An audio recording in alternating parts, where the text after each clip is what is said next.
Well, I think some people mistakenly think that it's starting revolutions around the world. It's not.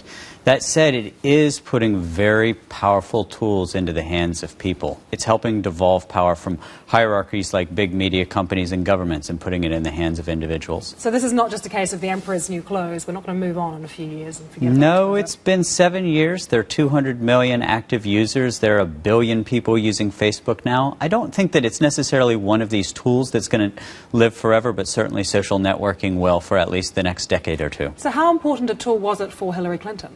I think it was a very powerful and important tool. It's increasingly the case around the world that the only way where people can get uncensored information is through social networking. 40% of the people on planet Earth who access the internet do so on a censored web because of what dictators in their country are doing. Twitter's a way oftentimes of getting around that. But if we look at the US State Department, how many diplomats there are on Twitter and regularly tweeting? So first of all, what's less important than a diplomat tweeting is a diplomat listening. I tell all of our ambassadors, remember, you only have one mouth, but you have 2 ears.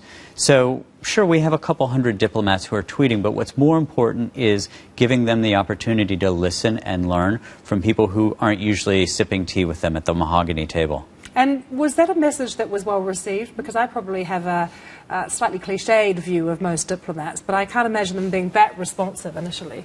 You know, the cliched view of diplomats is why you do this. You can't keep practicing just 18th century diplomacy.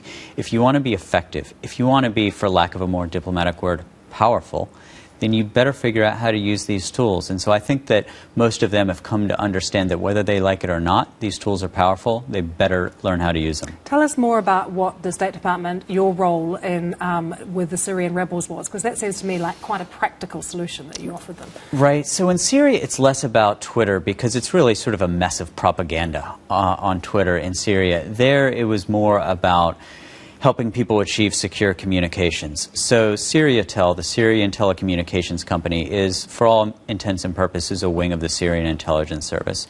And so what the State Department did, in partnership with our good friends the Brits, is help put programs in place to help people communicate in an encrypted environment that the Syrian intelligence services can't intercept. Do you find it inspiring in a way how parts of the Middle East and the Arab world have been using social networking and Twitter, though, finding a way around their problems with technology? So I think it makes me hopeful. Yeah. Here's the problem. The problem is that it makes it easier to tear people down. You can help take down a dictator, but it's much harder to build things up. So oftentimes the young people who have used these tools to very powerful effect, overthrowing a dictator, have not yet figured out how to use it effectively in terms of elections and governance. So there's a long way to go. What do you think an example of that is what we see in Egypt right now? It's a perfect example of it. You know, what these tools have done after a dictator has been overthrown is it creates a power vacuum. And anybody who understands power understands that a vacuum will very quickly be filled,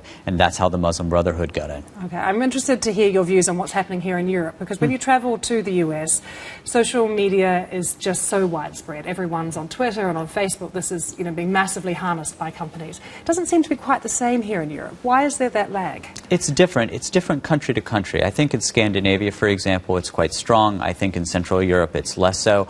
I think that perhaps Europe is a little bit more tradition-bound. So it's very interesting to me to see things moving so quickly in Southeast Asia and in the United States, and a little slower here.